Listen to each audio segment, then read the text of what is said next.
కాకినాడ భోగి గణపతి పీఠంలో 18వ సంకష్టహార చతుర్థి మాసోత్సవాలు ఘనంగా నిర్వహించినట్లు పీఠం ఉపాసకులు దూసర్లపూడి రమణరాజు తెలిపారు.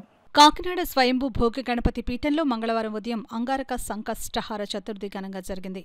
మంగళ వాయిద్యాలతో నగర సంకీర్తన నిర్వహించారు. చతుర్థి ఉపవాసకుల ఆధ్వర్యంలో 24 నెలల పాటు గత ఏడాది మాఘమాసం నుండి జరుగుతున్నాయని పీఠం తెలియజేసింది. చతుర్థి సందర్భంగా పసుపు గణపతిని పూజించి పంచామృతాలతో ఊరేగించారు. పీఠం వ్యవస్థాపక ఉపాసకులు దూసర్లపూడి రమణరాజు మాట్లాడుతూ చతుర్థి వేళ గణపతి నైవేద్యం స్వీకరించి ఒక పూట భోజనం చేయకుండా ఉపవాస దీక్షను రాత్రివేళ చంద్రునికి ఆర్ఘ్యం ఇచ్చే వరకు కొనసాగించాలని అన్నారు. 27 బుధవారం నుండి సెప్టెంబర్ 4 గురువారం వరకు గణపతి నవరాత్రులు ఉన్నందున 7వ తేదీన చంద్రగ్రహణం ఏర్పడుతున్నందున 6వ తేదీన గణేష విగ్రహాలు నిమజ్జనం చేయాలని తెలిపారు. పీఠం భక్తురాలు సత్య ఆధ్వర్యంలో శ్రీవారి సేవా సమితి సభ్యులు ప్రత్యేక అలంకరణలు చేశారు. రాత్రివేళ చంద్రునికి ఆర్ఘ్యం ఇచ్చి కృష్ణపక్ష చతుర్థిని శాస్త్రరీత్యా ఘనంగా అల్పాహార పంపిణీతో పూర్తి చేశారు.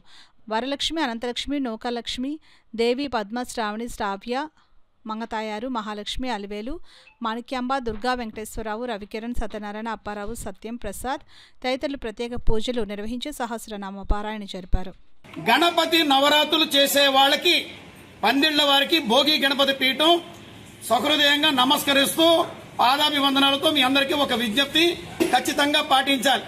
అదేంటంటే నవరాత్రులు ఈ ఆగస్టు 27వ తేదీ నుంచి సెప్టెంబర్ 4వ తేదీ గురువారం వరకు జరుగుతాయి.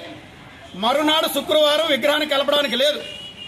ఆ మరునాడు శనివారం కాబట్టి ఆ రోజు నిమజ్జనం చెయ్యాలి.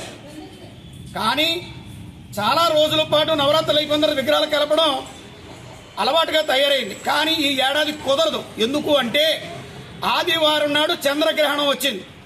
చంద్రగ్రహణం ఆదివారం మధ్యాహ్నం 12 దాటిన తర్వాత మరి ఎటువంటి పరిస్థితుల్లోనూ కూడా విగ్రహాలు కలిపే కార్యక్రమం చేయకూడదు.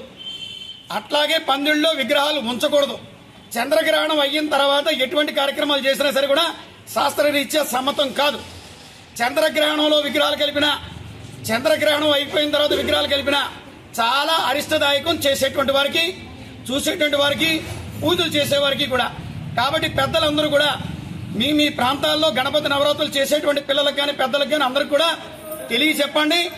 చంద్రగ్రహణం రాకుండానే శనివారం నాడు విగ్రహాలు నిమజ్జనం చెయ్యండి. ఆదివారం 12 లోపులోనే నీటిలో కలిసిపోవాలి. కాబట్టి లోక కళ్యాణార్థం ఈ కార్యక్రమాలు చేయాలని భోగి గణపతి పీఠం కోరుకుంటోంది. ఈ ఏడాది 43వ గణపతి నవరాత్రులు ఈ నవరాత్రి దీక్షలతో జరుగుతాయి. ప్రతిరోజు కూడా అష్టగణపతులతో నగర సంకీర్తన జరుగుతుంది. అనంతరం శనివారం అష్టగణపతుల యొక్క నిమజ్జన కార్యక్రమం జరిగి కాకినాడ సూర్యారావుపేట దూసలపూడి వారి వీధిలో 3000 మందికి భారీ అన్న సమారాధన కార్యక్రమం జరుగుతుంది. లోక కళ్యాణార్థం జరిగేటువంటి కార్యక్రమంలో అందరూ పాల్గొని భాగస్వామ్యం కావాల్సిందిగా ప్రతి ఒక్కరిని కూడా భోగి గణపతి పీఠం ఆహ్వానిస్తూ స్వాగతిస్తోంది.